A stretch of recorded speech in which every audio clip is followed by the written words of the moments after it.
Funding provided by Musco Lighting is honored to support Iowa PBS. We're an Iowa company that lights local schools, community fields, and stadiums, arenas, and venues in more than 125 countries. While our reach is global, our commitment is local. Fairway Meat and Grocery. For more than 80 years, Fairway has been proud to be an active part of the communities we serve. Learn more at fairway.com. Banking in Iowa goes beyond transactions. Banks work to help people and small businesses succeed. And Iowa banks are committed to building confident banking relationships. Iowa Banks, your partner through it all. Pella Windows and Doors help bring your home to life. For more than 100 years, Pella has been dedicated to building a brighter future in Iowa communities. Pella Corporation is a proud supporter of Iowa PBS. With our Iowa roots and Midwestern values, Farmers Mutual Hail is committed to offering innovative farm insurance for America's farmers, just as we have for 6 generations. Farmers Mutual Hail, America's crop insurance company.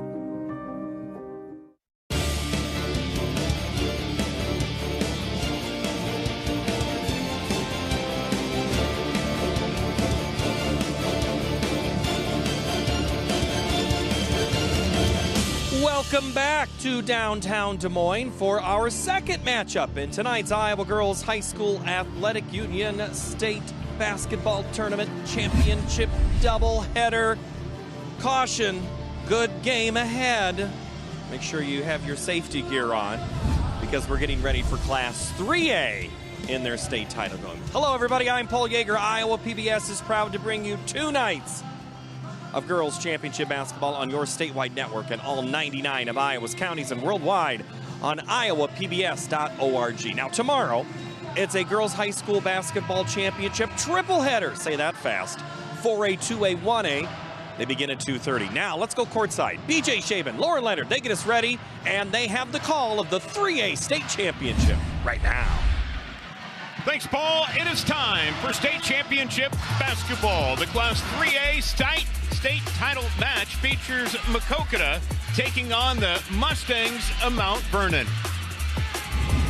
Hi again, everyone, with Laura Leonard. I'm BJ Shaban. And Laura, this matchup, these two used to be conference foes, and now they're going to meet up for another time here in the state championship. Yeah, it's going to be an interesting matchup. Mount Vernon going for a repeat from a year ago, and Maquoketa coming off of a semifinal game where they really had to battle. They came back strong in that fourth quarter to get over the hump to get to this ball game. Well, let's take a look at their resumes, shall we? First up for Maquoketa. Yeah, second straight trip here to state after qualifying last year, and as you had mentioned, in the 4A class, and all 5 starters return, so they are experienced, ready to go. Cora Weidel is a player that you have to kind of keep your eyes on, and Aubrey Koyman, also a player that can light it up. And how about Mount Vernon? Yeah, defending state champ and 15th trip to the state tournament. Savannah Wright is a player that she can get the ball in her hands. She can do whatever she needs her team to do. Yesterday in the semifinals, she was on fire, knocking down shots from all over the floor. And then senior twin, Courtney Frank and Taylor Frank, they both play a vital role in this for this team and in this ball game. It is a nice nucleus that they have on this ball club.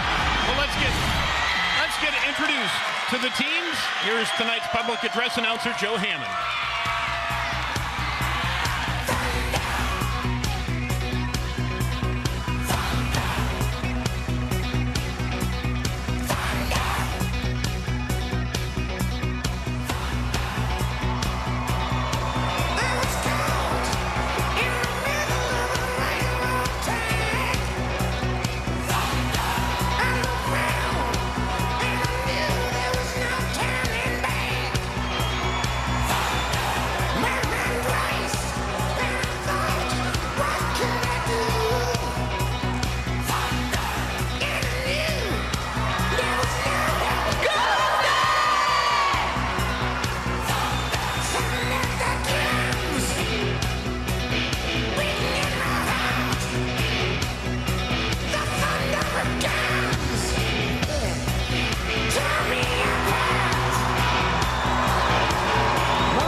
fans, it's now time to introduce the players in tonight's 3A championship game.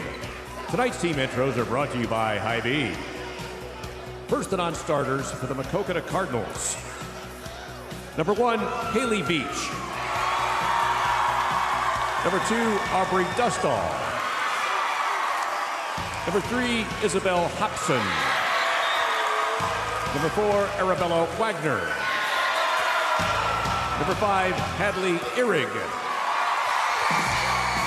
Number 12, Ivory Cleaver. And number 20, Kennedy Eggers. The assistant coaches for Maquoketa are Carl Spall, Mariah Johnson, and Bree Arnsdorf. And now let's meet the non-starters for the Mount Vernon Mustangs. Number 3, Olivia Truitt.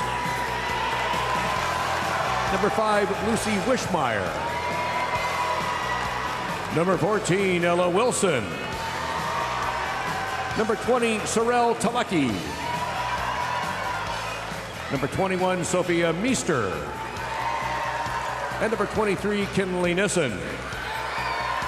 The assistant coaches for Mount Vernon are Lindsay Kanake, Aaron Blue, and Evie Taronis.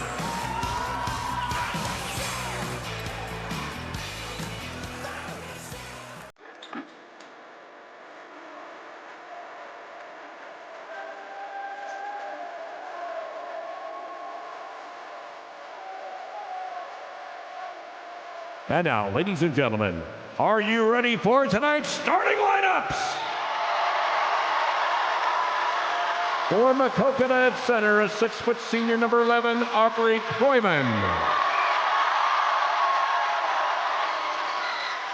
And for Mount Vernon at guard, a 5'9" sophomore, number 4, Quinn Pershing. For Maquoketa at guard, a 5'4" senior, number 15, Phelan Cleaver. And for Mount Vernon at guard, a 5'5" sophomore, number 10, Savannah Wright. For Maquoketa at forward, a 5'8" senior, number 21, Kendall Kuhlman.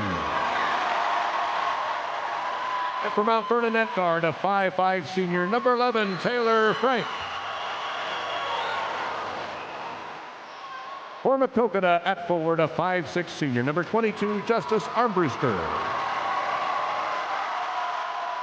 And for Mount Vernon at guard, a 5'8" senior, number 22, Courtney Frank. For Maquoketa at guard, a 6'1" senior, number 44, Cora Lydell. And for Mount Vernon at forward, a 5'11" junior, number 24, Riley Rasmussen.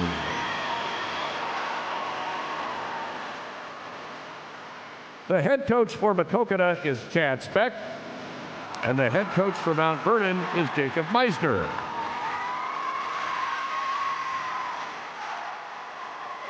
The floor officials for tonight's championship game are Bruce Kaiser, Brady Baker, Nathan Weedle, and the bench official is John Morrow. Welcome Maquoketa and Mount Vernon to the 2026 Iowa Girls Basketball State Tournament Class 3A Championship game. All right, it is the Class 3A title game here tonight. Laura, what are the keys? Well, for Maquoketa, they just need to use the lessons that they learned. They ramped up their non-conference schedule to make them tough, and they learned a lot of things through those outings, and also keep the fouls to a minimum. They got in foul trouble yesterday. They were able to overcome it, but you have to stay out of foul trouble, and then for Mount Vernon, do what they do best. Just keep on keeping on and find the hot hand, find the hot shooter. Yesterday it was Savannah Wright. The quarterfinals, it was Pershing. So the Cardinals try to strike first, and they do. Corey Wydell. Just a very quick offensive set. Wydell stayed at the top of the key, got the return pass, and started our scoring. Savannah Wright, keep an eye on her, averaging nearly 18 per game. Taylor Frank off to right. Savannah on the drive. Little pump fake, can't get it to full. Wydell with the rebound. These two teams last played one another back in 2023. And Mount Vernon has actually won 3 straight in the series. They lead the overall series 16-6 since 2011. But this is 2 different teams from the last time they played, and now a turnover going to be called against Maquoketa. Wearing the red uniforms, white numbers trimmed in black, Mount Vernon, the home whites, with Stangs across the top of their jersey. Frank will hand off to right. They'll reset at the top with Taylor Frank. She'll drive with the left hand. A lot of ball movement, but Maquoketa hanging strong with 10 on the shot clock. Taylor will look to go to work. Can't get the shot, and the rebound comes down to Maquoketa. Spread the floor, and she got a little bump as she went up for that shot. Kind of threw her off a little bit, but they're doing a good job defensively. I think confusing Mount Vernon just a little bit. Armbruster along the baseline, tries to kick it to the corner. It's knocked out. It will stay with Maquoketa. 18 on the shot clock. Well, the Cardinals really had to come back in a big fashion against Des Moines Christian in the semifinals, down by 14 in the second half to come back to win. And with players in foul trouble. Kroyman shot not there, and the rebound to Courtney Frank. So a testament to their bench. They got a lot of bench play yesterday and were able to win that ball game. Pershing fouled on a 3-point shot and will go to the line to shoot 3. That foul on Kendall Kuhlman. As you take a look at Maquoketa head coach Chad Specht, and what a job he's done with the program, coaching at his alma mater here. He said he's been to a lot of different places and a lot of different venues, and wasn't always a head coach, but he had to find his basketball fix somehow, and he kind of fell into this. His home is about, what did he say, about 1,000 feet. 1,000 feet from the gymnasium. So it's nice that he can just walk over there, unlock the doors, and open up practice, let the players in. And I think the return trips from the players to his house, I think, happen as well. He said, especially if there's food in the pantry. This 3 off the mark as Pershing and knocked down all 3 came into the game shooting at 84% from the line. Here's Savannah Wright, the dish to the middle to Frank. And how about that banger? Knocked down by Courtney Frank. And Wright pushing tempo, trying to find an opening for herself, but Frank fills the middle of the lane. Nice little dish. And this one going to be kicked into backcourt, and it will be an over and back violation. Maquoketa trying to say, well, wasn't that off of Mount Vernon? But the officials right on top of it. It'll stay with the Mustangs again out on the floor with Wright, the Frank sisters, Pershing, Rasmussen. We should say that the Frank sisters also have a stepsister in Savannah Wright. Here she goes. And a bucket for Savannah. Yeah, she said it just has been so nice to be able to play with her sisters, and they talk a lot of basketball and would love to win a state championship with them. So Maquoketa down by 4 here. Wydell goes inside to Kroyman. Good ball movement. Armbruster. Yes. Giving up that baseline, and she was able to find her way right to the hoop. A little jump stop and got it right up to the rim as the defense slid by her. Rasmussen going to be tied up on the play by Kroyman of Maquoketa. And the Cardinals will go to their bench with Hadley Ehrig checking into the game. Inside out, and then you get the baseline as Wright slowly kind of crept out there a little cautiously, and she was able to blow by right by her. And a foul will be called on the rebound as Justice Armbruster with the hard box out. And so the Mustangs will get another crack at it.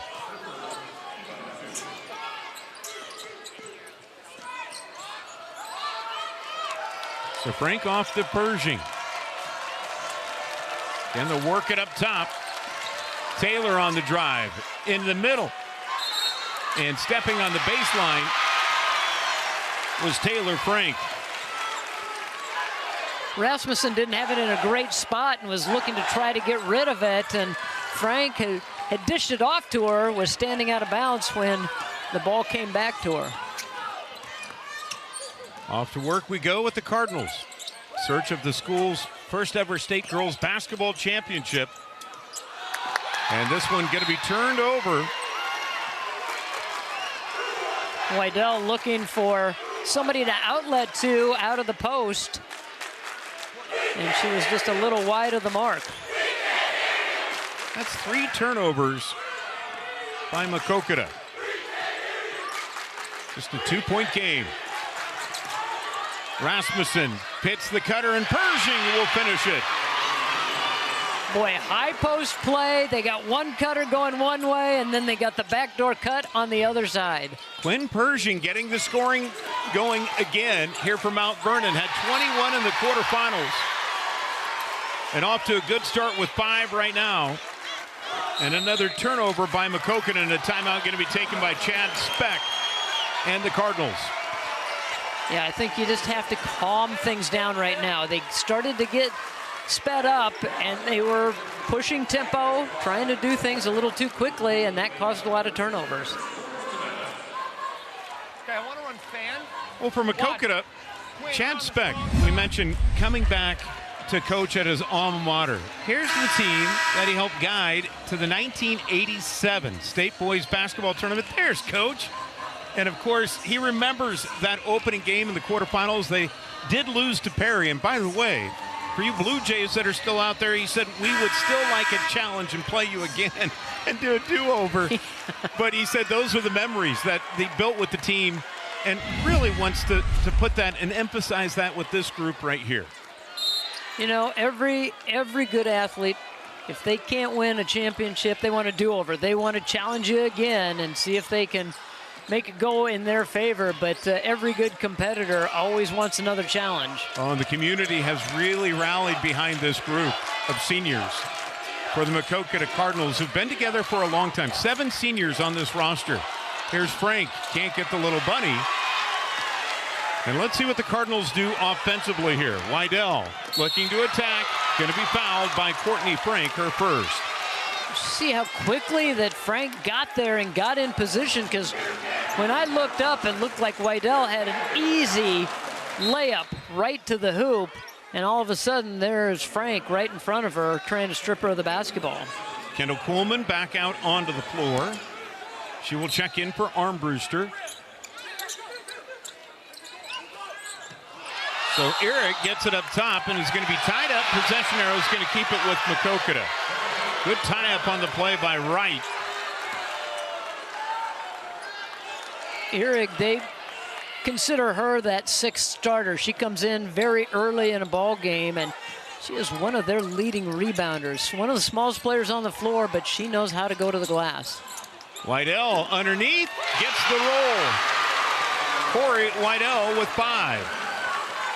Going strong right through a double team. Kept that ball low where nobody was reaching, and then gets it up quickly. Right for 3. Frank with the putback. And Taylor into the scoring column. Taylor Frank just kind of hanging around, and I think you have to credit Pershing with that shot. I think she got some fingertips on it, knocked that one away, and knocked it over to Frank. Cardinals will dump it on into Kroyman. Ehrig along the baseline. Now the 3 ball by Kuhlman. That's pure. She was just waiting out there in the corner. They got the baseline drive and the good kick out. 1-point game. Mount Vernon in the semifinals, as Pershing's shot not there. Rebound tapped around, it belonged to Maquoketa. But in the semifinals, Mount Vernon got out to a huge lead on Wahlert Catholic. And Wahlert able to make a comeback and make it interesting, but Mount Vernon would prevail. As Cleaver will go to the line now. Little hesitation and trying that step through on the defense. I believe it was Rasmussen maybe that picked up that foul. They actually gave it to Taylor Frank, her first. As we are now tied up at 11. As Coleman connects. Maquoketa back to their bench. Isabel Hobson, a 5'10 freshman, into the game for the first time as she comes in for Kroyman. And now look at this. Maquoketa with a 1-point advantage. Savannah Wright lofted it up. Taylor Frank, the Northern Iowa recruit, able to track that one down. Taylor in the paint, the kick out. This three left a little bit long by Lucy Wishmeyer, also checked into the game. But what great hustle by Ehrig to get that loose ball and kick it out. Looking to put it on the floor. The drive, not there for Kleber. And the rebound to Wright. Here's Frank. The dump down, Rasmussen will finish it. All 5 starters have now scored for the Mustangs. And Rasmussen doing a great job of continuing to move from that high post position down low. Got herself in a great spot to receive that pass. Off into the corner to Coleman. Just couldn't handle it. Tremendous pressure that time by Lucy Wishmeyer. So the Mustangs also rotate in and out, getting some extra bodies back out onto the floor. Checking in for the first time is going to be Sophie Meester, a 5'10 junior. Quinn Pershing back out there, along with the Frank sisters and Wright. And we're going to get a call away from the ball here. A kick as they were trying to make that diagonal pass over to Meester. Meester's sister Chloe played on the team last year. Great volleyball player, graduated. Playing at Louisville. And off to a tremendous start for the Cardinals there. Frank along the baseline, the kick out to the corner. That's a three, that's good! Courtney Frank just floats into that corner as she saw the baseline drive happening. She was moving in tandem to get herself open down low. 4-point lead again here for the Mustangs. Ehrig swatted hard by Wright. A lot of times you pick up a foul on that. And that will be the end of the opening quarter. Mount Vernon opening up its title defense with a 4-point advantage. Let's go to Paul Yeager, who's standing by. Woo! How about that for some offense and a pretty good first quarter there so far. Thank you, BJ. Thank you, Laura. And it's kind of a road trip for both of these squads. You could have maybe played it in the middle, but it's still fun to come to the state tournament. Here's where Maquoketa is, just off Highway 61 in eastern Iowa. As we take a look at the traditional map and we put a couple of dots in each county. Let's light up, shall we? Jackson County for Maquoketa and Mount Vernon there. So they are about 129 miles, 179 for Maquoketa on their trip to Des Moines. Both of these towns have been here before, some just more recently than others. But let's go down to the field for the Iowa Bankers Scholarship.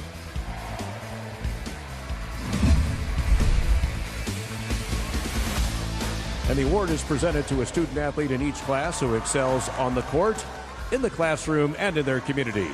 The recipients receive a $1,000 scholarship to the college of their choice. The 2026 Student Athlete Achievement Award winner for Class 3A is Zoe Allen from Williamsburg High School in Williamsburg. Presenting the award is Todd Shaw with Hills Bank in Iowa City. Congratulations, Zoe, on receiving this scholarship. And thank you to Todd with Hills Bank in Iowa City and the Iowa Bankers Association for their sponsorship of this award.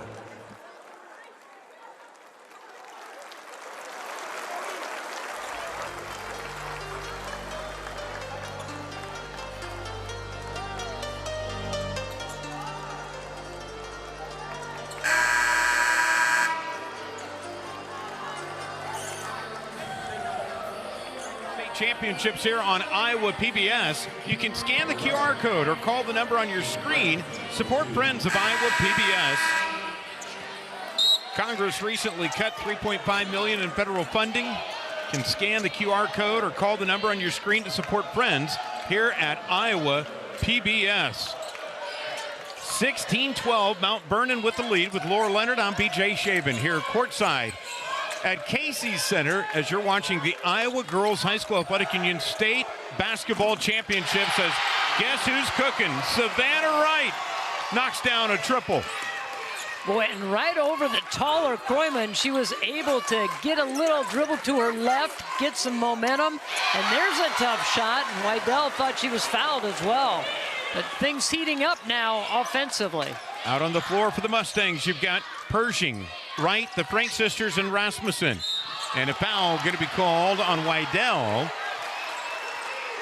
as Savannah Wright took the brunt of that on the court for Maquoketa. You have Kroyman, Cleaver, Kuhlman, Armbruster, and Wydell. And the free throw for Savannah Wright misses, came into the game shooting right at 76%. She had 24 points in the semifinal victory against Dubuque Wahlert.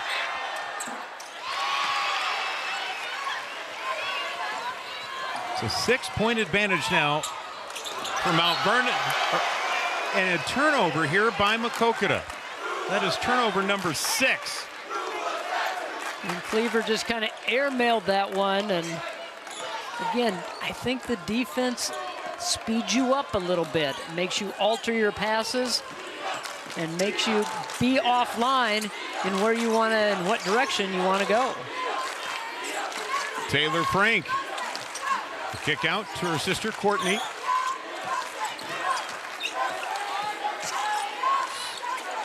Ten on the shot clock. Here's Taylor, caught up, off to Pershing, who will drive and draw contact with 4 seconds on the shot clock. That's a foul on the floor. Constant movement, constant motion by Mount Vernon, but the defense really hanging with them. They're talking, they're communicating, making it very tough to try to find anything that they like offensively. That's Kuhlman's second. The three by Wright. Good night, Savannah Wright. Well, they found something they liked right there. Just a little inbounds play, and Wright floats to the open spot. The kick to the corner, that's Armbruster to go inside to Wydell. Now the three by Kuhlman, left it strong, and an offensive board for the Cardinals. And a steal up top nearly by Frank.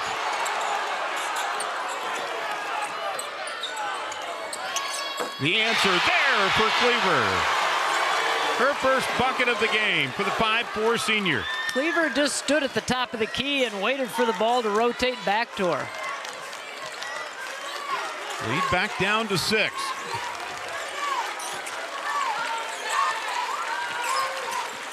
Frank with the hard cut. Pershing left open from the wing, a foul before the shot. Boy, when the Mustangs, Laura, hit the paint, they're causing all sorts of havoc. Yeah, they really are, and there's a hard foul right there. That's where a lot of the offense originates. They get that dribble drive, they draw the defense in, and then they're looking to kick out to the perimeter. Kroyman picked up the foul, the team's third for Maquoketa here in the quarter. Olivia Truitt into the game now for Mount Vernon. Look at Savannah Wright working the dribble magic. She tried to go in one way and was shut down, kept that dribble alive, brought it back out, tried another path and found it.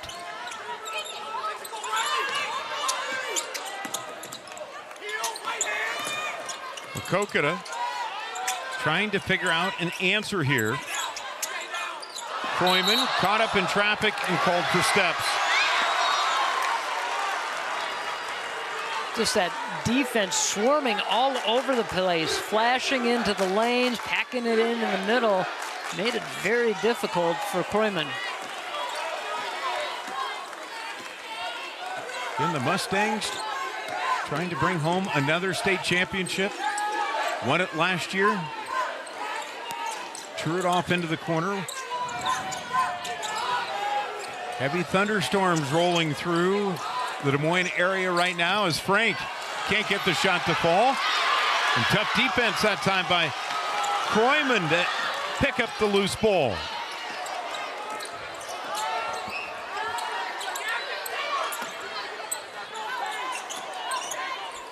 Been looking to try to get it inside, and they just can't get it into Kroyman. And when she does get it, they're sagging in.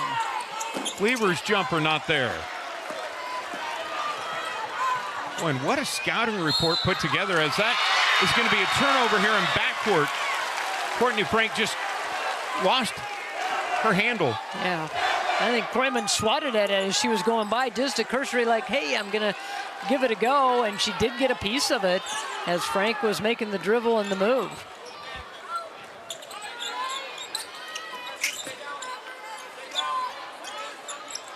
Well, there's been some heavy emphasis here by the Mustangs, packing the paint. Every time it goes inside Kroyman, Wright is sagging in and helping out defensively, making her kick it back out to the perimeter. Wydell on the drive, gets the tough shot, won it and one. Boy, that was a tough shot. She muscled that one up and trying to keep her team in this one. Yeah, she has 9.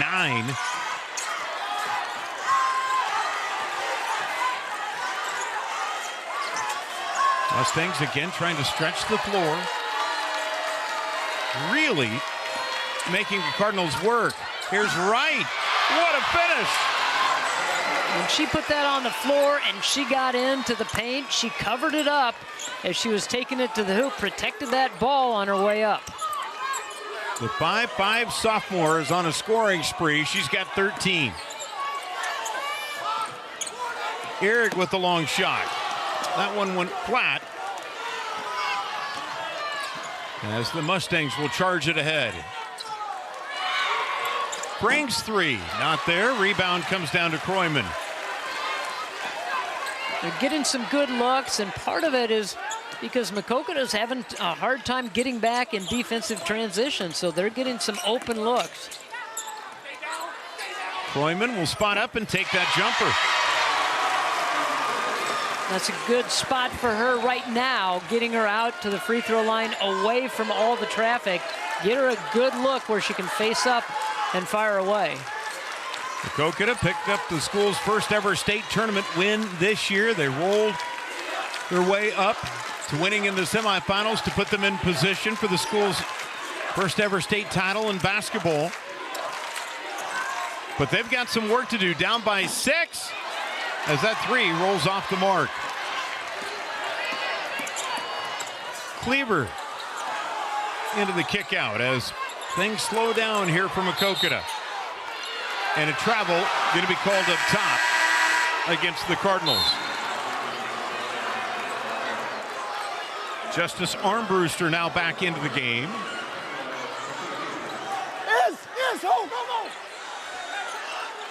As each coach wanting to go back to their bench, Isabel Hobson will check back in. Or the officials just trying to keep it straight as Bruce Kaiser, Brady Baker, Nathan Waddell. You know, Laura, they're all from Orange City. And they had a nice carpool here to Des Moines, I'm sure. Yeah, that's what you had, teamwork. Everybody's got to have a little teamwork.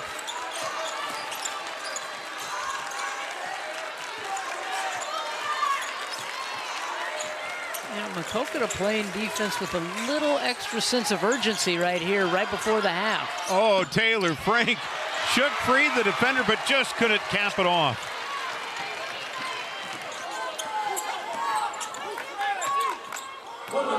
Seems like Mount Vernon, no question, is playing at a different speed in this first half. And Maquoketa trying to match them. The foul going to be called here on the Mustangs. And again, this is a ball game where not a lot of fouls have been called. They're letting them go, letting them play through it. And it is tough going when you do try to get inside right around the rim. On the deck with Cleaver. Ehrig will take that shot and hit. She is a force coming in off the bench, as we talked about. They figure she is the sixth starter on this team, gets a lot of minutes, as much as a starter would. But she said she really, when she's on the bench, she studies the game for those minutes that she's on the bench and understands what she needs to do when she comes into a game. That's a big bucket. About a 3-second difference between the shot and game clock. The Mustangs are going to work and try to melt this one down. Here's Frank. Too hard on the shot. Rebound on the floor. Who wants it? Maquoketa does. Down to 3 seconds left in the half. Ehrig at the horn. Can't get it. And it's a 3-point ball game as we've played one half of basketball here in the Class 3A State Championship. What a half. What a half, and really what a play by Waddell. At the end, she couldn't get to the ball. She reaches down and slaps it forward, so they at least had the opportunity to get a last look before the buzzer sounded.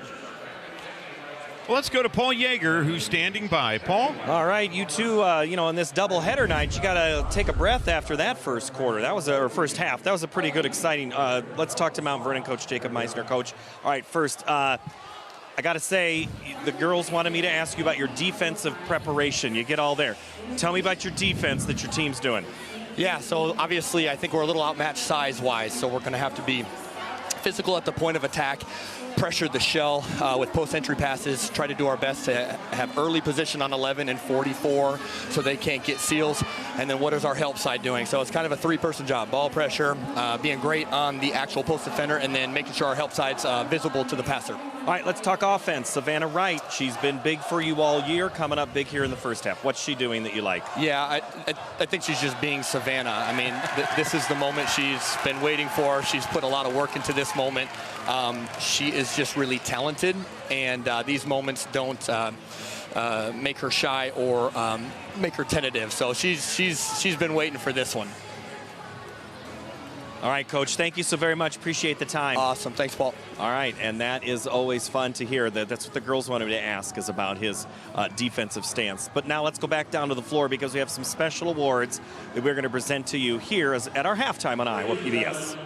At this time, the Iowa Girls High School Athletic Union would like to present some special awards. Presenting these awards today is IGHSAU Executive Director Aaron Gerlich. Today's honorees are being escorted by the 2026 recipient of the E. Wayne Culie Scholarship, Kate Harthorn of Linville Sully.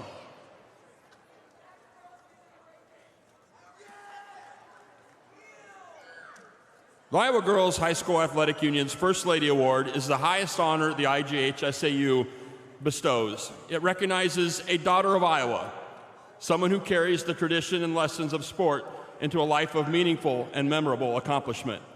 The 16th recipient of this award is the late Lisa Brinkmeyer. Accepting Lisa's award today are her husband Ted, her children Hitch and Libby, her mother Lynn, and Lisa's brother Blaine. Lisa was a 5-sport standout at Hubbard Radcliffe High School, earning all state honors at each sport and later being inducted into both the IGHSAU Volleyball and Basketball Hall of Fame. She led Hubbard Radcliffe to the 1993 State Basketball Championship, Iowa's final 6-player tournament.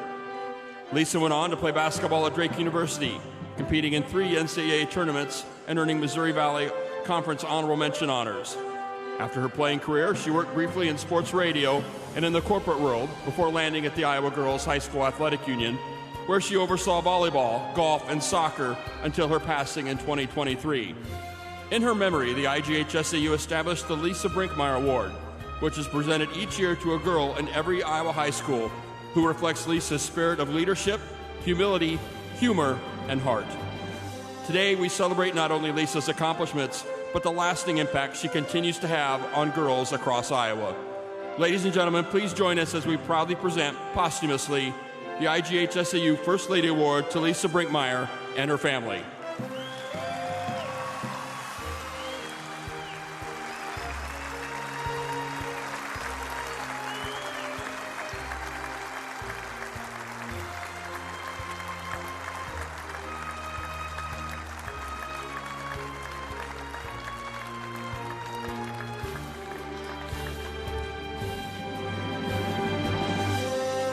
The IGHSAU Executive Directors Award honors an individual or an organization that has made a lasting impact on the experience of Iowa girls in high school athletics. This year's recipient of the Executive Directors Award is Iowa Public Television. Accepting this award is Executive Director and General Manager Andrew Batt, along with Executive Producer Andrea Coyle. The IGHSAU and Iowa PBS have enjoyed a long and meaningful partnership in showcasing the Iowa girl through television coverage of volleyball, basketball, soccer, softball, and now girls wrestling. For decades, Iowa PBS has brought the story of the Iowa girl into homes across our state, celebrating her talent, her determination, and her achievements. In January, the IGHSAU and Iowa PBS announced a contract extension that ensures Iowa PBS will continue to tell the Iowa girls' unique story for many years to come. Please join us in congratulating and thanking this year's Executive Directors Award recipient, Iowa Public Television.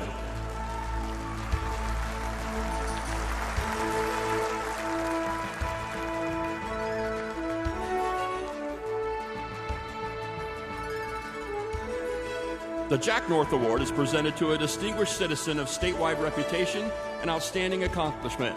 The award is named in honor of the former Iowa Girls High School Athletic Union's information director. The 2026 recipient of the Jack North Award is Gary Ross. Gary has enjoyed a distinguished career in athletic administration spanning decades. After teaching and coaching at Maquoketa Valley in Marion, he began his administrative career at New Hampton, before serving 22 years as athletic director at Johnston High School, beginning in 1995. Throughout his career, Gary has been widely recognized for his leadership. He is a past president of the Iowa High School Athletic Directors Association, was named the Iowa Athletic Director of the Year, received the State Award of Merit, and served 10 years on the Iowa High School Athletic Association's Board of Control, where he was honored with the Bernie Sagow Award. For the past 9 years, Gary has served as an associate director at the Iowa Girls High School Athletic Union, overseeing basketball, soccer, track and field, and cross country. Gary has announced his retirement from the IGHSAU effective June 30th, concluding a career defined by service to schools and student athletes across Iowa. He and his wife Diane are the proud parents of 4 children and grandparents to 10. Ladies and gentlemen, please join us in congratulating the 2026 recipient of the Jack North Award, Gary Ross. Gary is accompanied tonight by his wife Diane and his 4 children. Congratulations, Gary.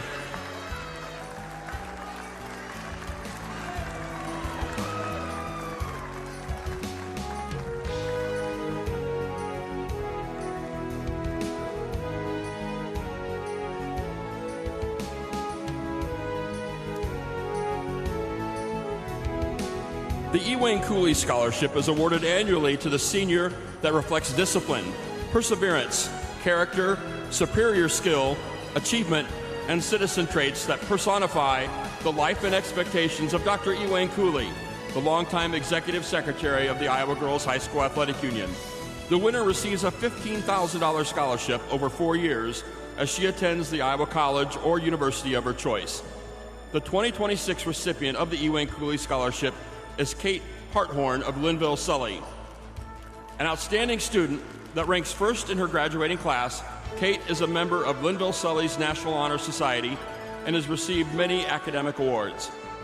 She is also a talented multi-sport athlete, participating in basketball, softball, volleyball, and track and field. She is a numerous times state track qualifier and earned several all-district and all-conference awards. She was a member of Linville Sully's basketball team that reached the Class 1A state tournament this week.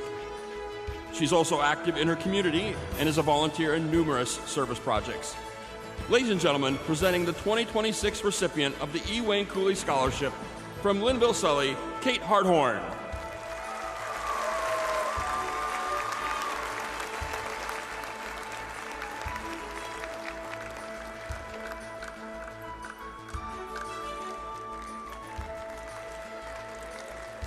All right, it is halftime here, and we will continue in a moment. It's Maquoketa and Mount Vernon at the break. Been some good offense and some good defense. Mount Vernon by 3. Back in a moment.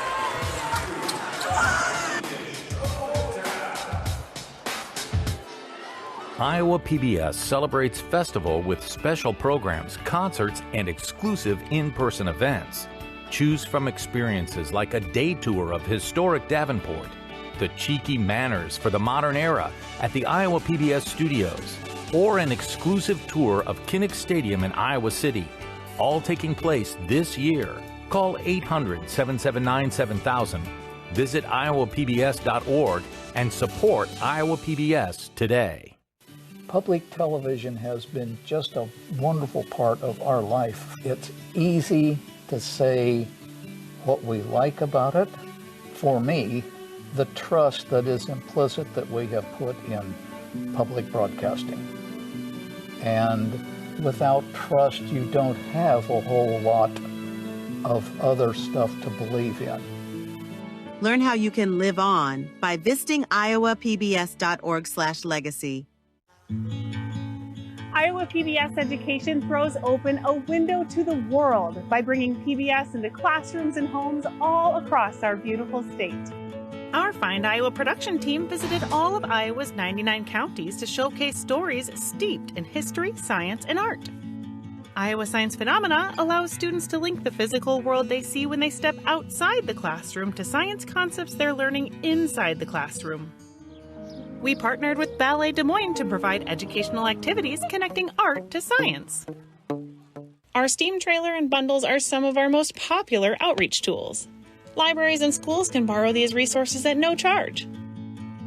The Iowa PBS Farmers Market program is an interactive station for kids and parents to stop, play, and learn. It all adds up to nudging that window to the world open a little wider for each and every Iowan.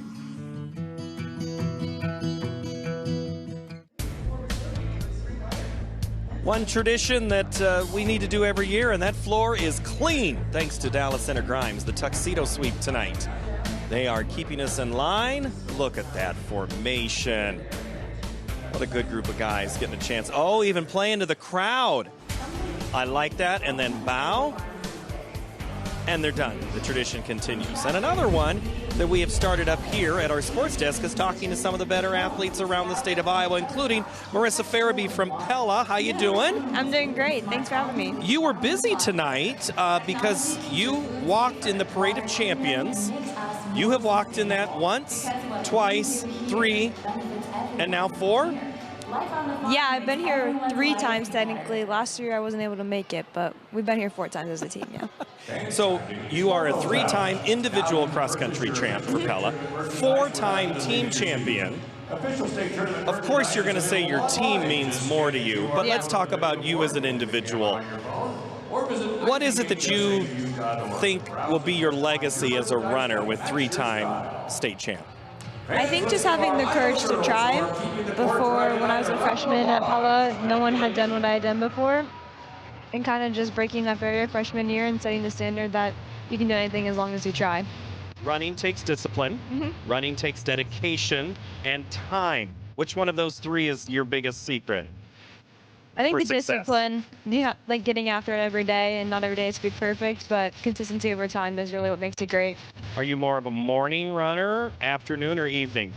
If I could run every day in the morning, I would love to, but school makes that kind of hard. But in the summer, we get to run most days in the morning, so I love summer for that. Okay, there are pictures from you at state cross country this year in Fort Dodge. That meet got real cold real fast. Yeah. Do you like cold conditions? More than hot conditions, yeah, for sure. Tell me about that race and how you tried to address it. How'd you start and finish? It actually wasn't as cold as my freshman year. Freshman year, it was miserably cold. And sophomore year was also really cold, but just went into that race knowing that I could win and having that confidence. That's one of my biggest keys to racing, is having confidence in myself, and this approach to the race knowing that I could and executing on my plan, and it was a great day. It actually ended up being pretty nice 50s, so not too bad. Runners and their plans. See, that's just not something I quite understand, but that is something you and coaches talk about, trying to figure out, is it a strong start? Is it were you always the rabbit for everybody to catch up to, or did you have somebody that helped you in that? Yeah, so in this year's race, there's actually a girl from Maquoketa that was with me for about a mile, but I believed I was a stronger runner, and I executed on my plan well, and it turned in my favor. All right, I'm putting you on the spot. Name your teammates that won the state title with you this year. All right, so you have me, Lizzie Newman, Ruth Dunham, Elsie Brenneman, Carly Altine, Lizzie Vandervoort, Erica Voss, Anna Dobson, and Dana McCall. Nice job. Way to go. All right, Marissa is going to Arkansas.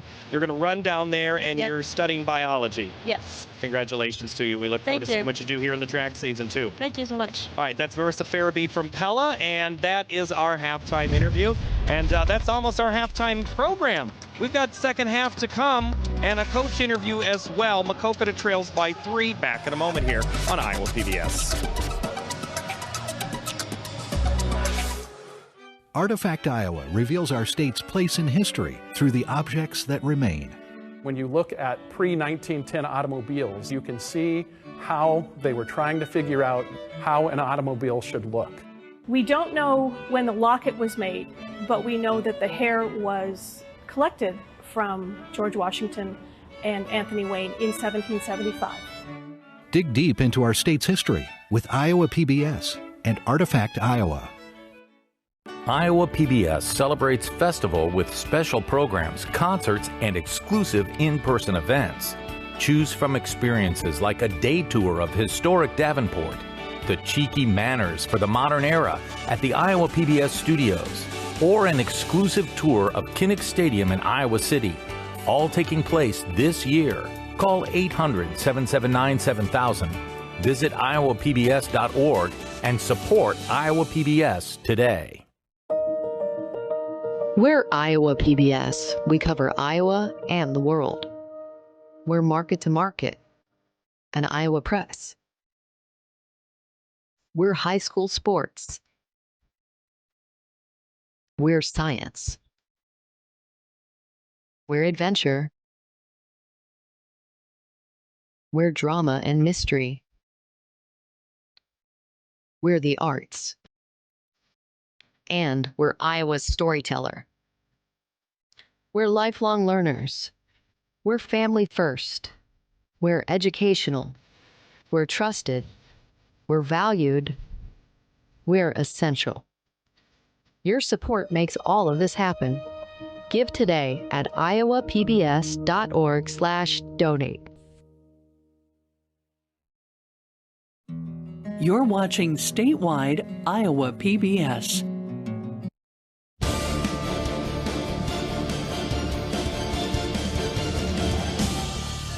It's been a pretty good game here in Class 3A. Mount Vernon leads Maquoketa 27-24, and love a good contest, and that's what we had here. So let's see how some of these first half highlights were, because there's a couple players that really stood out for what they were able to do. For Maquoketa, they've relied on a lot of that good inside-outside game, and that's what they did here in the first half, as we see how they scored their points. And it was Cora Waddell, there she is from the top of the key. Now she'll get the feed and then power through the contact, and then a nice good entry pass, and again splits the defenders there.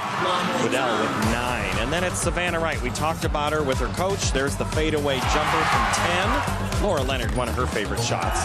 And then the step back 3, that's the newfangled shot. And another 3 from Wright, who had 13 first half points for the Mustangs of Mount Vernon. And there is a look at your first half statistics, and we're hoping to catch up with Chad Specht very soon, as Maquoketa's coach is playing. We kind of talked about him earlier. He played in the state tournament in 1987 as a boys member, and now he's back here second straight year with his team. And he is with us now, Coach. All right, Coach, this one's close. What was the big message in the locker room? Ball control. I think it's 8 turnovers to 2, 10 points off those 8 turnovers.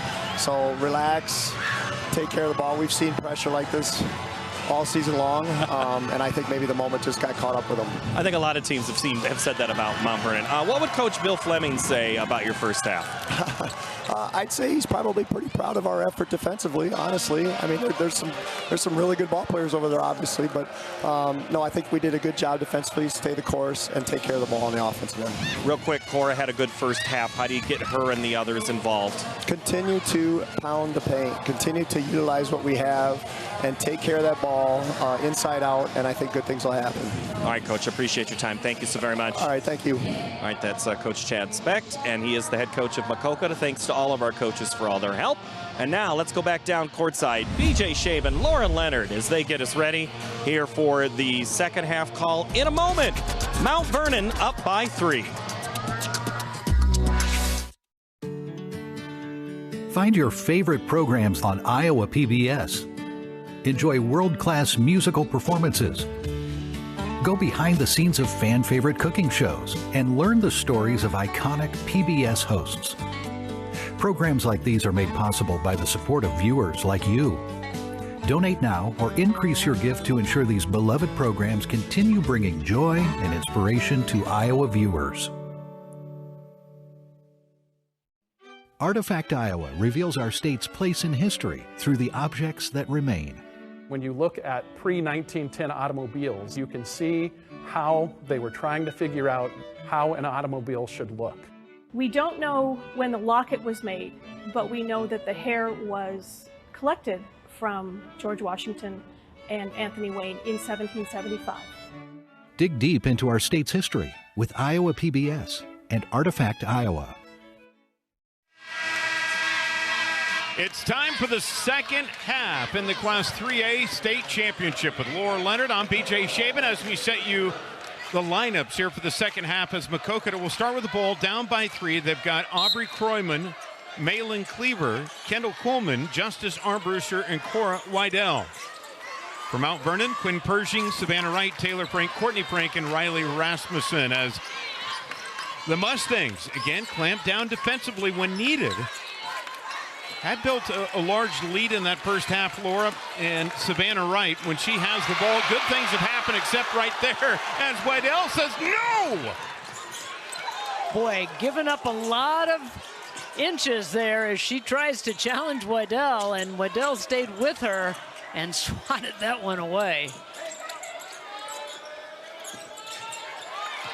Let's see if Maquoketa can get a good set offensively, as the Mustangs have just wreaked havoc on this side of the ball, packing the paint. That's going to be kicked away. We'll reset the shot clock here with the kick. Let's see if they do. They were going to try to get Armbruster on the backdoor cut, and Kroyman was directing traffic out there, but gave a little bit too much indication of what they wanted to do to Mount Vernon's defense. High school ball, we don't reset it. This one's going to be tied up. 2 seconds, though, on the shot clock. Possession arrow, though, does give it to Mount Vernon.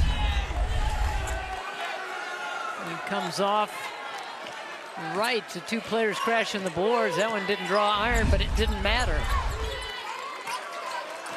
Mount Vernon back to work. Wright launches. Left it a little bit short. Courtney Frank with the rebound. And a foul going to be called as Savannah Wright is feeling a little tug on her jersey there that time by Justice Armbruster. She will pick up her second.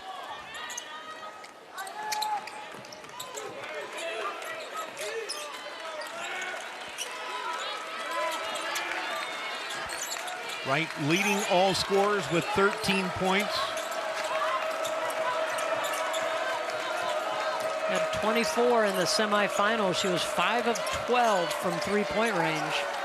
Now Taylor on the drive. Goes in hard, can't get the shot to fall, and the rebound comes down to Maquoketa. Frank went to the floor, and she looked up at the official and said, there was no contact on that?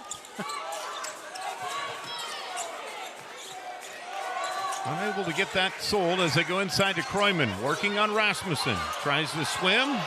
Tough shot. How about Aubrey Kroyman with her second field goal of the game, and it's a 1-point contest. Didn't shy away after she got initial contact, just found a different way to score. Taylor Frank will look to get it started. Now Courtney to Taylor. Goes inside to Pershing. And a near steal by Frank. And a foul will be called on the Mustangs here.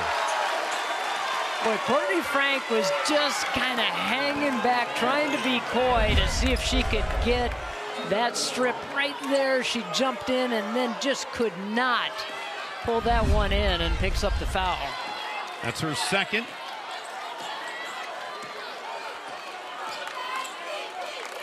Maquoketa, you had asked Coach Speck what was the turning point to the season, as Kroyman will lay this one up and in with the left hand. And he said it was last season in which they lost in their opener in Class 4A to Dallas Center Grimes. They needed to schedule up. And he said by doing that, that has taught us a lot of things. We've learned a lot of lessons. Learned what we need to do, where we need to get better, and has helped them get to this point. Kroyman will pick up the foul. That's her second, and to the line with the sophomore and Quinn Pershing, who's been perfect there tonight and remains that way. Big game in the quarterfinals for Pershing, 21 points, and so it's not the same score every night. It's not the same player putting up the points each and every night for Mount Vernon. It's somebody different, and you have to guard all 5 of them.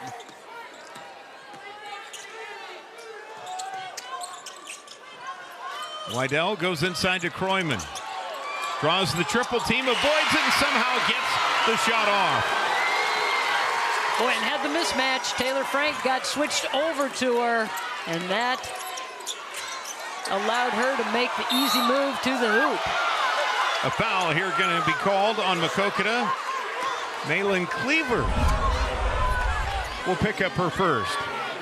Dump down inside, and you can see that Taylor Frank in there giving up some inches, and Kroyman easily gets the bucket. How about Pershing working hard and capping that one off? She has 9 now. And here we go. Putting a little pressure on in the backcourt. Little seesaw battle brewing in this 3A title game. Of course, earlier tonight it was Johnston winning their school's 3rd straight state title, besting Waukee Northwest 51-37. Jenica Lewis with 22 in that game. We've got 3 state championships coming up tomorrow here on Iowa PBS as Kroyman tries to fight for her shot. Ehrig, who just checked into the game, nearly came up with the ball. Now on the break with the Stangs. And one. Just a little bit of hesitation for Taylor Frank. She knew that Kuhlman was on her backside, leans into it, keeps the control, keeps body control, and gets it off the glass. That foul going to be on Kendall Kuhlman, her 3rd. The team's 4th here in the quarter with 4:11 to play as Frank hits the free throw.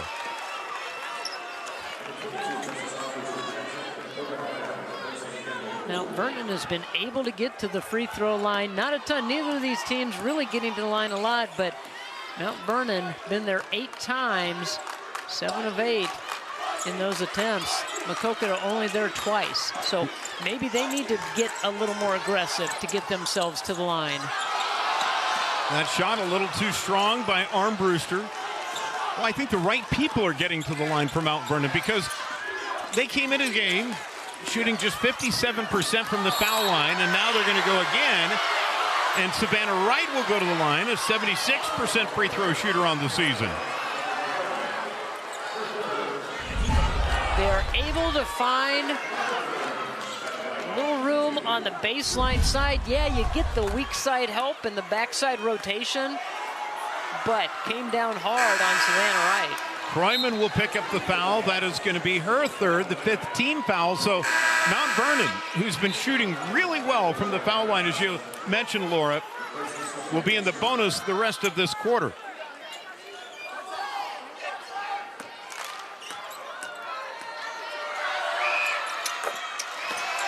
Wright knocks them both down and back to a 6-point advantage for Mount Vernon. Out on the floor for the Mustangs, it's Pershing, Wright, the Frank sisters, and Rasmussen. And for Maquoketa, Hobson, Ehrig, Cleaver, Armbruster, and Wydell. Now a foul here on Mount Vernon. As Taylor Frank will pick up the foul, that's going to be her third.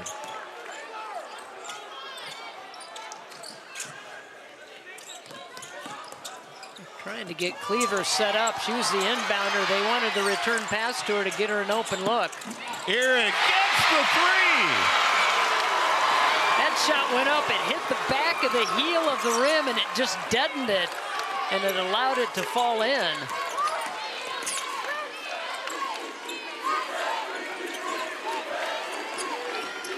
Frank off to her sister Courtney. Taylor going to be bodied there by Wydell, and Taylor will go to the free throw line to shoot free throws here. 59% on the season. And for Wydell, that'll be her second.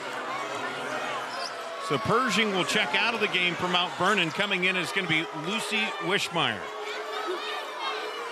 Mount Vernon, as a team, right at about 58% from the line, so they are knocking them down here in this ball game with a lot of consistency.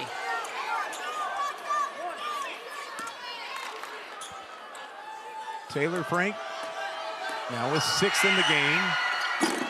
Make it 7. Mount Vernon takes a 5-point lead.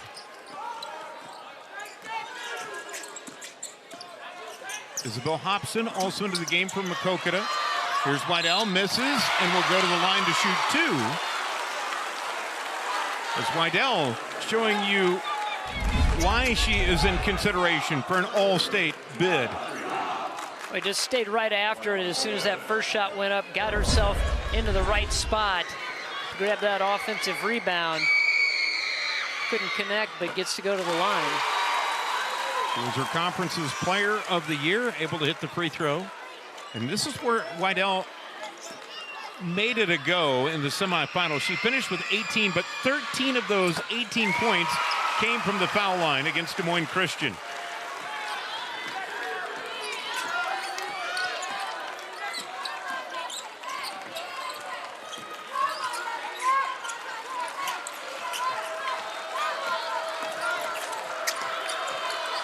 Doing a good job of helping out on the dribble drive.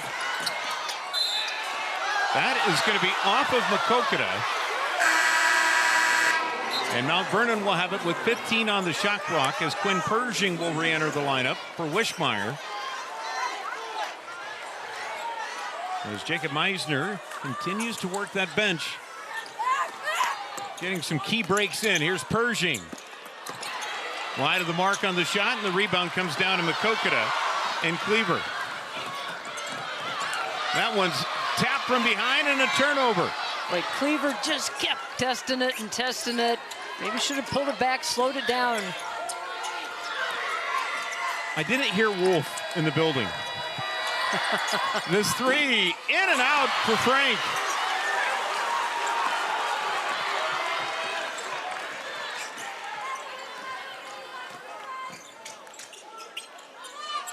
Wydell. Ehrig open again for 3. That's a shooter and a shot maker. Boy, and with a ton of confidence, Wydell just kind of surveyed the situation, got it over to Ehrig, who knocked it down, and they quickly call a timeout and want to talk about a few things. Tied up at 38, 1:42 to play here in the third quarter. Let's go inside that huddle and hear from head coach Chad Speck. So, hey, if we're working open inside, keep hitting those shots. If that girl on you, Jay, dives to help, you dive to the cup and be ready to shoot a layup, okay? They're helping backside off of that, Cora. If they help safe side, which they're doing here, be strong, be patient, don't force the issue, kick it back out, repost. Be conscious of the lane, okay? But we got to work you inside there. The other option is if I go open 5, make sure we go high and wide, and you can ball screen, Cora, and roll, but we're looking to get some downhill action because there's nobody at the paint if we go for high and wide, all right? Hey, keep it up on the defensive end. Keep it up on the defensive end. Here we go. Cards on 3. 1, 2, 3, cards. Hey, hey. She's a 22's a good rebound. Sounds like they want to get it spread out, but then they still want to get it inside. Spread it out, maybe get some ball screens up high, and they want to get Wydell down low, see if they can get her some opportunities and maybe have a mismatch or two. So we're tied up at 38. Maquoketa's had to battle back from a 9-point deficit about midway through that second quarter. As each team vying for a state title. It would be the first for Maquoketa and back-to-back for Mount Vernon.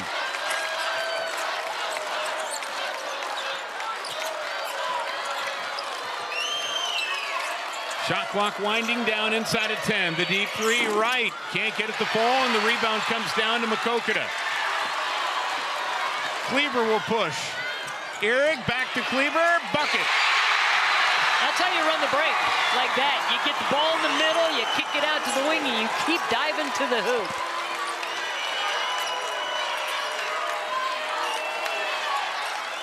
Mount Vernon trying to play through this. Here's Wright. Gets the shot. You go to your playmaker when you need a big bucket. And then Taylor Frank puts on a little extra pressure in the backside and is able to get Cleaver to shuffle those feet and get the turnover. Savannah Wright with a nice dribble drive when they needed a big bucket.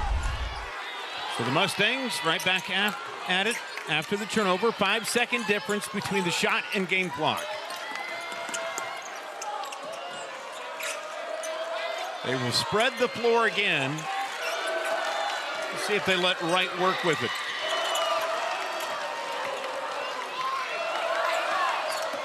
Here's Pershing back to Wright for three. Eric with the board. There's 15 seconds to go in the quarter.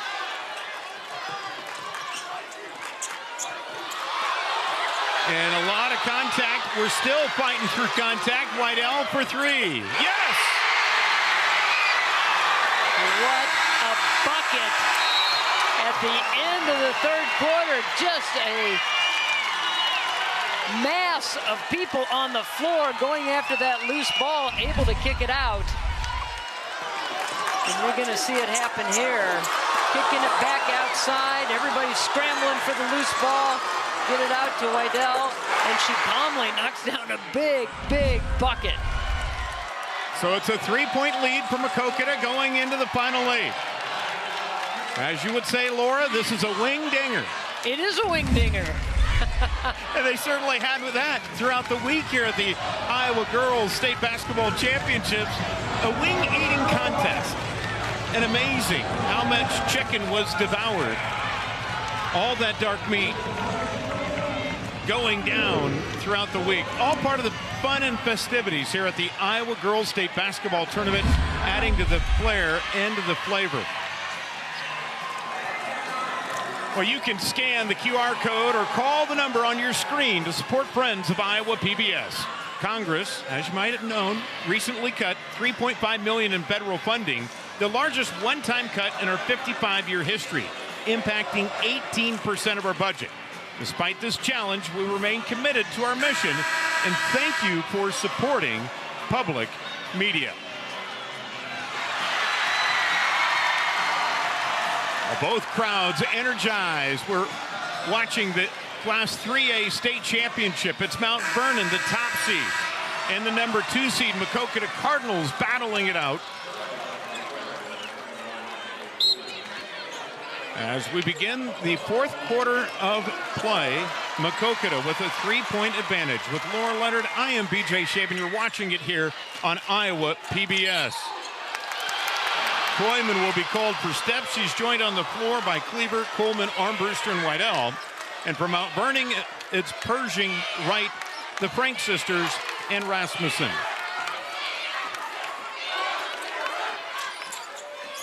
So Pershing will look to drive. Partially blocked. What defense by Coleman.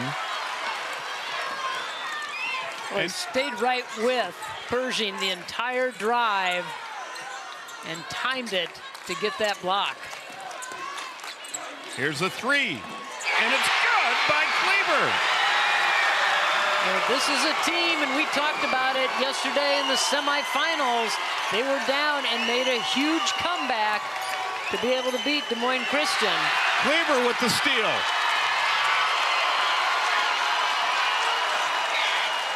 And their largest lead here at 6. Cleaver with the spin and finish. Right now, she is in a zone. She is taking matters into her own hands. And they certainly have come out on fire here in this 4th quarter, thanks to Malin Cleaver. Nice spin move, dribble drive, off the glass. And Mount Vernon needed to take a timeout after that. Remember your preparation. We know what we're doing on offense. We know what we're doing on defense, okay? Listen, we have to stay a little bit more sticky on the three-point line. It's that time now where we have to release the post, or you got to handle her by yourself, and we got to stay sticky on the perimeter. They're feeling themselves. So I'm turning you loose. I'm turning you loose. I'm turning you loose. We got to be sticky on the perimeter. Offensively, stay the course. Do what we've been doing. That's a good take. Stay alive. Find windows. We have to be aggressive. We're going down swinging. Do you understand me? Be aggressive. If you don't love it, move it. If you don't love it, move it. We'll get to the next one. Listen, we leave it all out there. We leave it all out there. Stay together now. Stay together. Team on 3. 1, 2, 3, team. Sounds like he's giving the green light to everybody. If you don't like it, move it around. Try to find a shot that you like. I don't think it's panic time quite yet. You just have to play within yourself, get a big bucket here, try to get things back going your way, and settle in for the big ride here for the last 6.5 minutes. Mount Vernon with 4 timeouts remaining. Maquoketa with 3. Possession arrow in favor of Mount Vernon. Here's Frank on the drive. Inside to Rasmussen, who's going to be fouled. That'll be the first foul here of the 4th quarter against Maquoketa. And this one goes against Cleaver. I beg your pardon. That is on Armbruster, who will pick up her 2nd.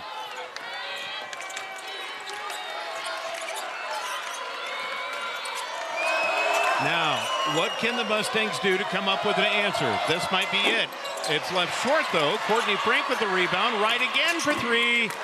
In and out, Frank with the board. This is the 3rd time a charm. Well, Savannah Wright wide open on the weak side of the floor, jumping up and down. Could not find her. Mustangs seem out of sorts. Big possession here.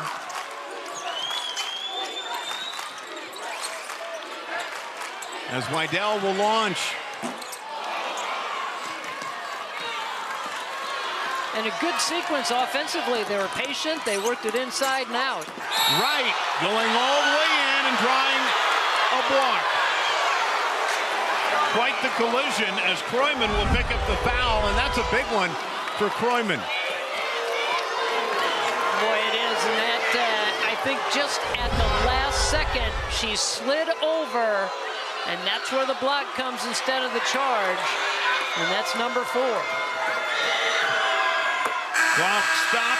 Savannah Wright going to do some trimming on this lead at the line. Now with 18 in the game. So Kroyman will have to check out, as will Coleman. Into the game is going to be Ehrig and also the freshman Isabel Hobson. Well, they completed the comeback yesterday with 3 of their starters on the bench with 5 fouls. So they had to do it with their bench players. So they have the confidence in the players that are out there right now to be able to hold this lead. Trying to play with some poise right now with that 6-point lead, and a steal by Wright. Frank back to Wright for 3. Wydell with the board, and a foul here on Mount Vernon. And Wright has just been a little short on a lot of her long-range jumpers. Maybe a little nerves, maybe a little tightness, but just coming up off the front of the rim.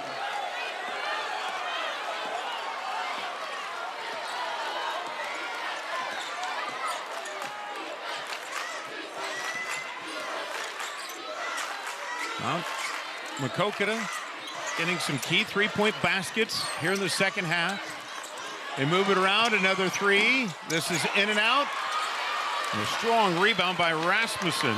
Big rebound by Rasmussen because they were crashing and she had to grip it and pull it in. Hobson with the steal.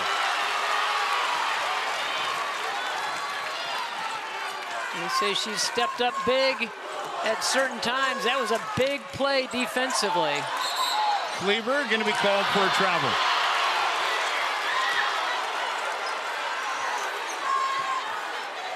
Cleaver trying to make some things happen. Maybe got a little out of control. Good spin move. Got into a lot of traffic. Lost control of it.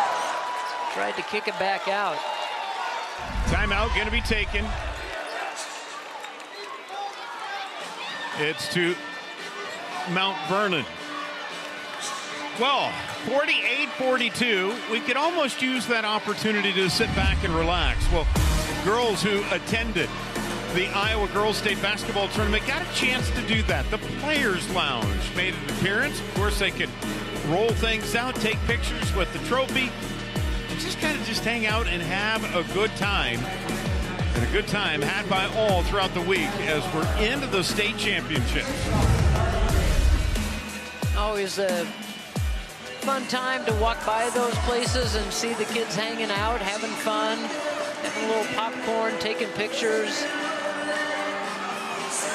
Well, coming up tomorrow, the state championships will get started again at 2:30 as Dallas Center Grimes and Carlisle will battle it out for the Class 4A state championship. At 2 o'clock, or then the 2A championship at 4:45, it'll be Hinton and Rock Valley. And then the nightcap in Class 1A, Bishop Garrigan and Newell Fonda will meet again. That's all tomorrow here on Iowa PBS.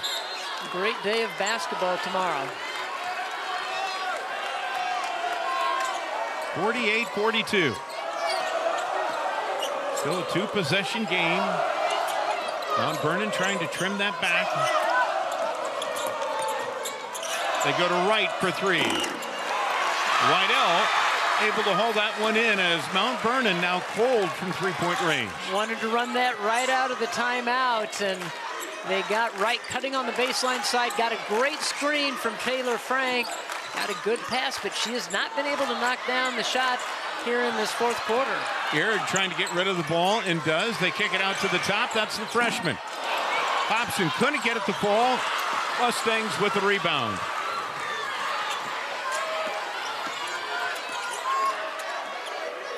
When Hobson is giving Maquoketa some good minutes here off the bench. This jump shot off the mark and the rebound.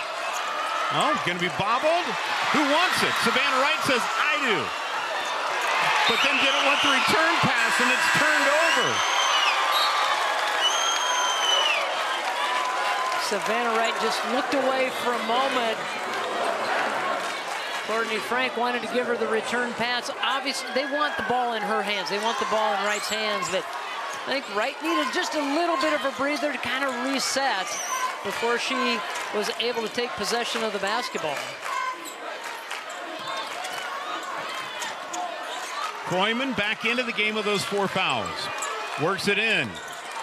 Too strong on the shot. Pershing with the rebound. Here's Frank who will put it on the deck. Pershing for three. And the rebound to Ehrig for Maquoketa. They're certainly looking for the perimeter shot. And I think at some point you might want to just try to get it inside, get a bucket, see that ball go through the hoop, and then maybe those three-pointers will start falling. Weidel will take one and get it. Boy, did it as Frank was flying at her with a hand extended in her face. Right in the paint. A little too strong and called for the foul as Ehrig gets the rebound. That'll be the second team foul. on Mount Vernon. And Wright will pick up her second.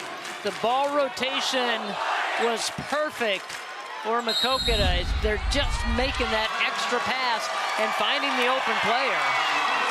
And Chad Speck calls for a timeout here.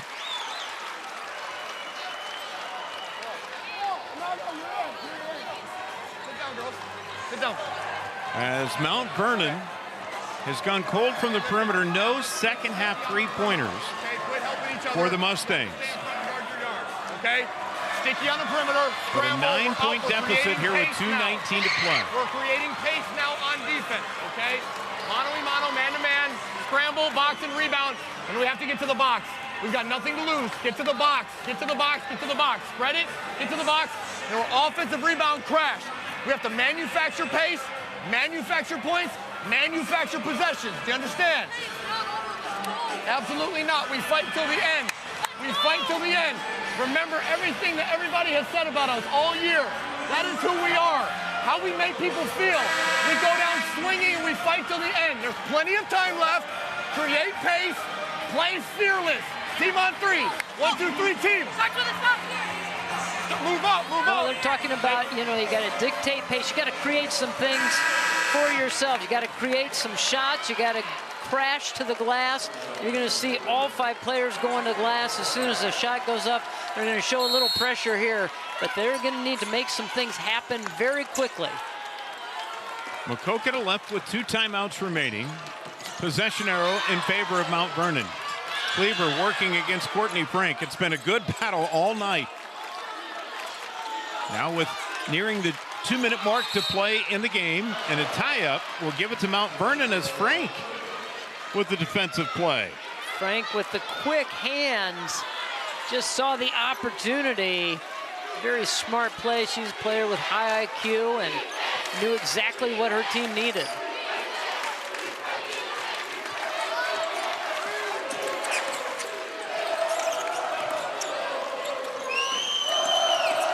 Here's Taylor, maybe force the shot.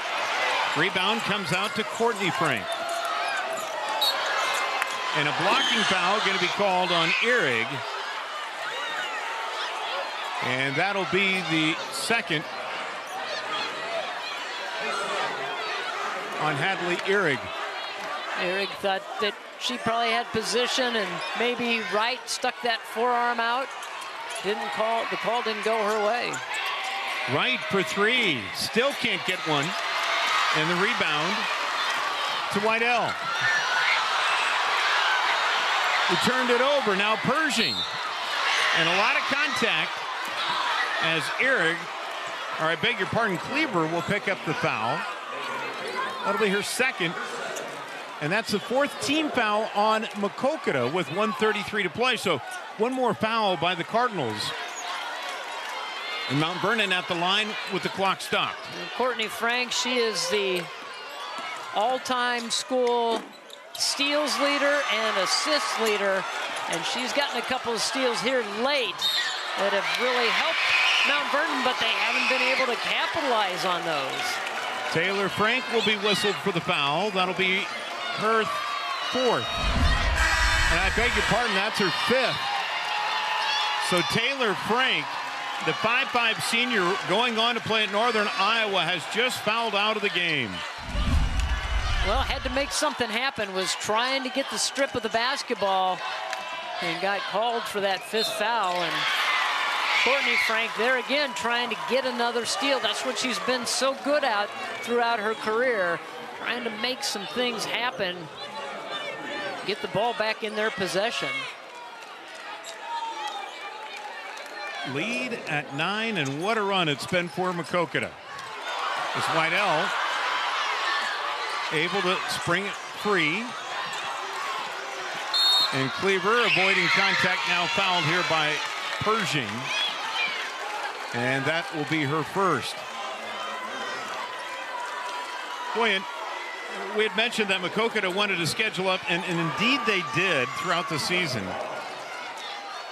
Trying to find out who could they play, where would they play. Started off the season with a win and then a couple of losses.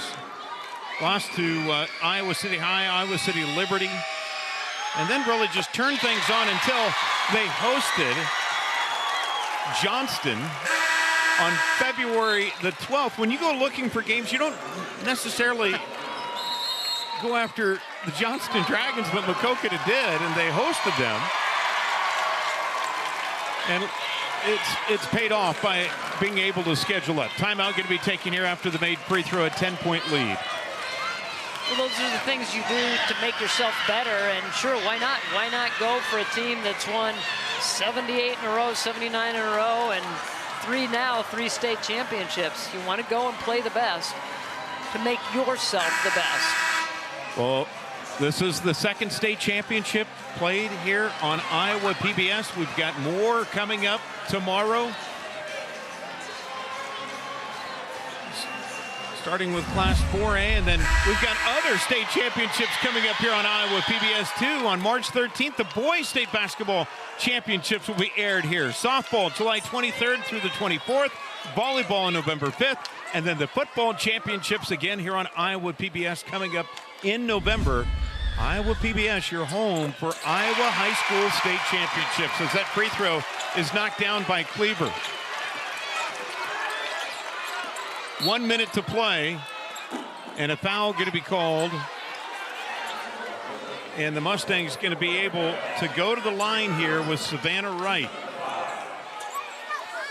Again, a very tough second half.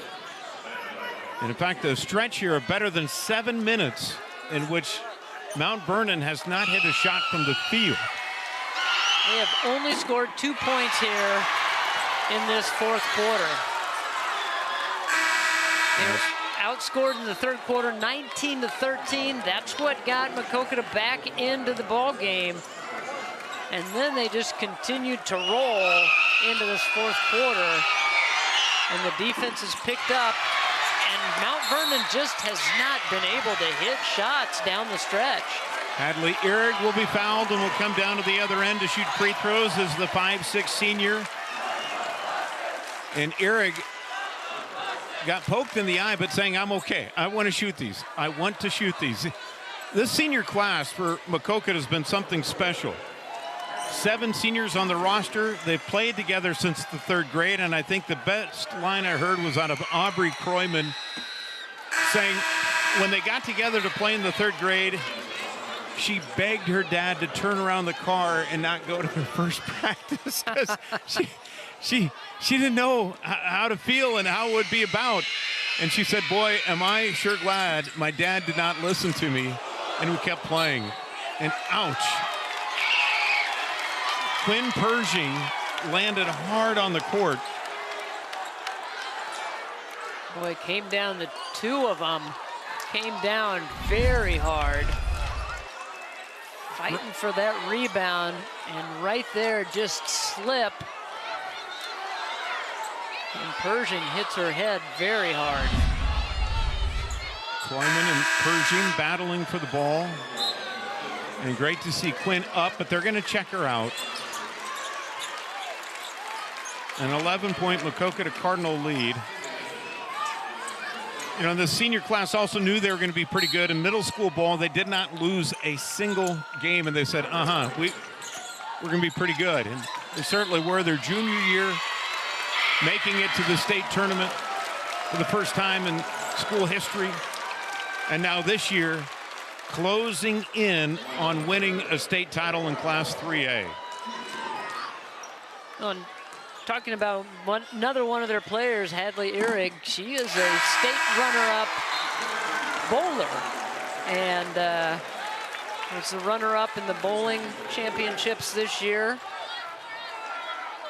I think I gotta find my notes here. She rolled a 213, a 226, and then a 185. That's pretty good bowling right there. Certainly is, as Maquoketa again finishes with free throws, but it's been their defense here tonight as they get another steal. This will be tied up, possession arrow in favor of Maquoketa.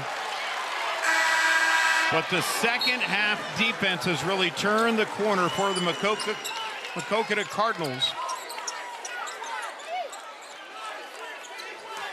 And again, better than 8 minutes now since Mount Vernon has hit a shot from the field. As we see a foul in backcourt as Cleaver was anticipating the contact.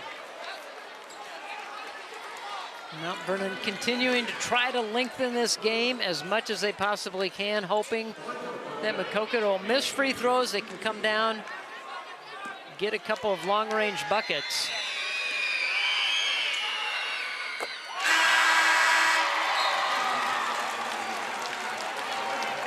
But Maquoketa doing it at the free throw line. Both of these teams doing a great job at the line, but you know, Maquoketa's, they're down the stretch. They're at the clutch time, and they're knocking them down. They're 10 of 12. Cleaver with 11 points in the second half, 16 for the game. This three off the mark. Wydell will rip down the board. A lot of pressure still in backcourt here by Mount Vernon. And a timeout going to be taken here by Maquoketa. A 15-point lead, 31 seconds remaining.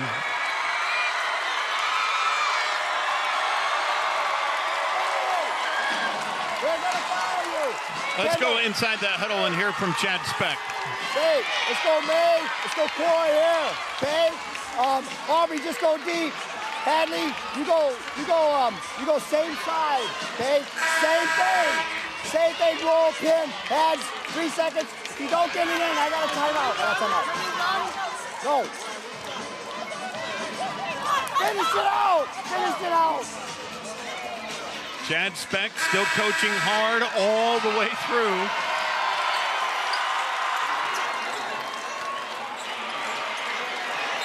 As the key here, if you're Maquoketa, go find that ball. Keep that clock rolling. And they do into the front court. They did a good job of breaking the pressure that time and not allowing Mount Vernon to get hands-on and stop the clock with a foul call.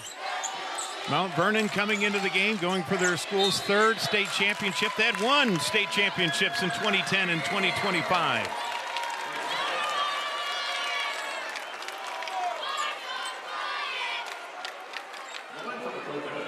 So Maquoketa the line to Wydell.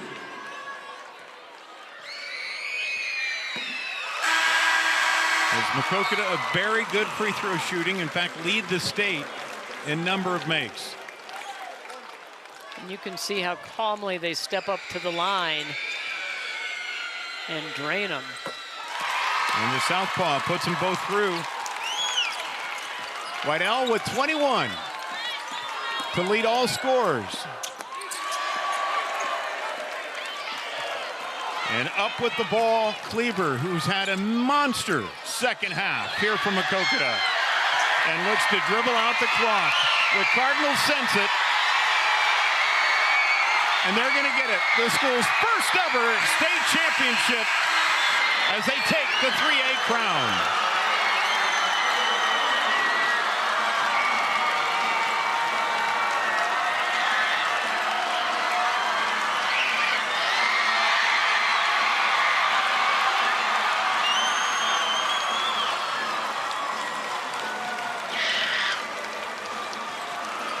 Gotta love the excitement and the thrill of winning a state championship. The expression on Corey Wydell's face, she had hands on the side of her head, so excited, couldn't really believe that the moment had happened. And then she got to celebrate with her teammates as they grab their pink shirts and celebrate with their fans.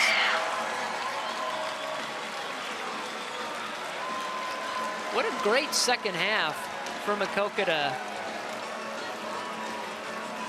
They turned it on, came into the half down by 3, and finished in a flurry. As the defense notched up things, good things happen. Let's turn it over for the post-game awards to tonight's public address announcer, Joe Hammond. And members of the Iowa Girls High School Athletic Union Board of Directors. Fans, your 2026 Class 3A All-Tournament team. From Maquoketa, Malin Cleaver.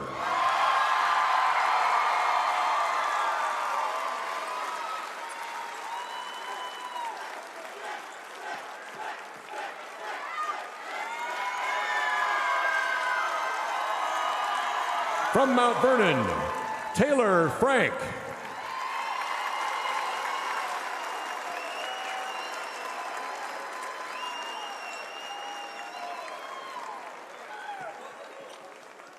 From Dubuque-Wellert, Emily Tanney.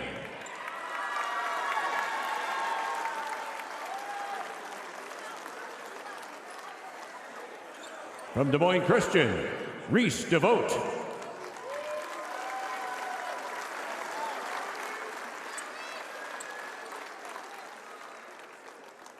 From Maquoketa, Cora Wydell.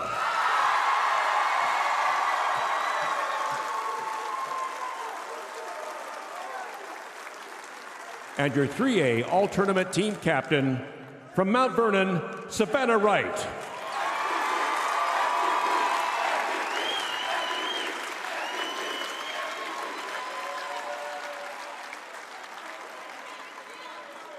So that is your Class 3A All-Tournament team. And Savannah Wright, what an effort. Finishes with 19 here in the state championship. She, of course, had 21 in the quarterfinals, 22 in the semifinals. And the sophomore will be the all-tournament team captain, but what a group right there. It really is. And it was an entertaining 3A class. A lot of great basketball, a lot of exciting games. And what about this Maquoketa team coming back 2 games in a row in the semifinals against Des Moines Christian and then here today against Mount Vernon. I'd like to present the Top Producer Award for the 3A Championship match. Presenting the award is Taylor Anderson of the Iowa Girls High School Athletic Union. This year's top producer of the 3A Championship game, from Maquoketa, Cora Wydell.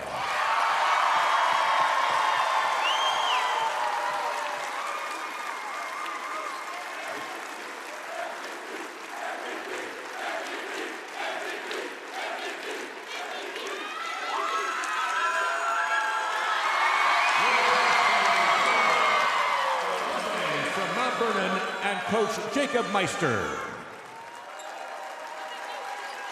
Congratulations on an outstanding season.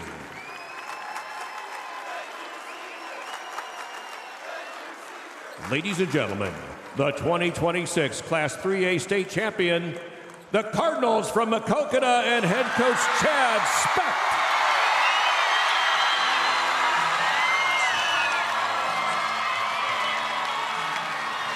So the Class 3A state championship is in the books. The Maquoketa Cardinals bringing home their school's first ever state basketball championship as they best Mount Vernon 59-42. And it was all about the second half for Maquoketa. Yesterday they outscored Des Moines Christian 21-9 in the fourth quarter. They outscore Mount Vernon 35-15 here in the second half. Only gave up 2 points in that fourth quarter, so they really played hard in that second half, locked it down, and able to pull off their first championship. Well, let's go to Paul Yeager, who's standing by. Great job, BJ and Laura. Thank you so very much for getting us through that contest. And as they put the final Maquoketa on, they'll take that plaque and you'll see it in the school for a long, long time. They're going to talk about this one for quite a while.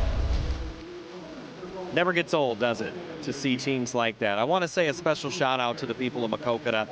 It's been a long time since you've been able to celebrate something like this, and now you can. Chad Specht, the hometown boy, bringing the trophy back. So we've had something old, and now we have something new. So tomorrow, let's see what we have. How about a viral star? We have a crazy finish to tell you about tomorrow. It's all over the world right now.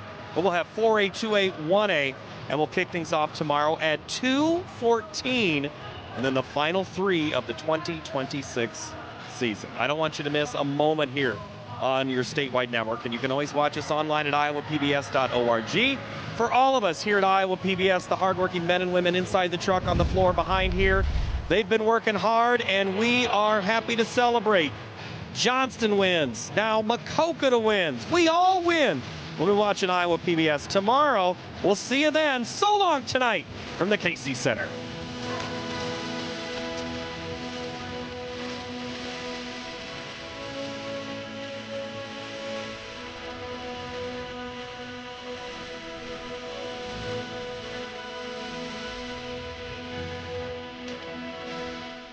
Funding provided by Musco Lighting is honored to support Iowa PBS. We're an Iowa company that lights local schools, community fields, and stadiums, arenas, and venues in more than 125 countries. While our reach is global, our commitment is local. Fairway Meat and Grocery. For more than 80 years, Fairway has been proud to be an active part of the communities we serve. Learn more at fairway.com. Banking in Iowa goes beyond transactions. Banks work to help people and small businesses succeed. And Iowa banks are committed to building confident banking relationships. Iowa Banks, your partner through it all. Pella Windows and Doors help bring your home to life. For more than 100 years, Pella has been dedicated to building a brighter future in Iowa communities. Pella Corporation is a proud supporter of Iowa PBS. With our Iowa roots and Midwestern values, Farmers Mutual Hail is committed to offering innovative farm insurance for America's farmers, just as we have for 6 generations. Farmers Mutual Hail, America's crop insurance company.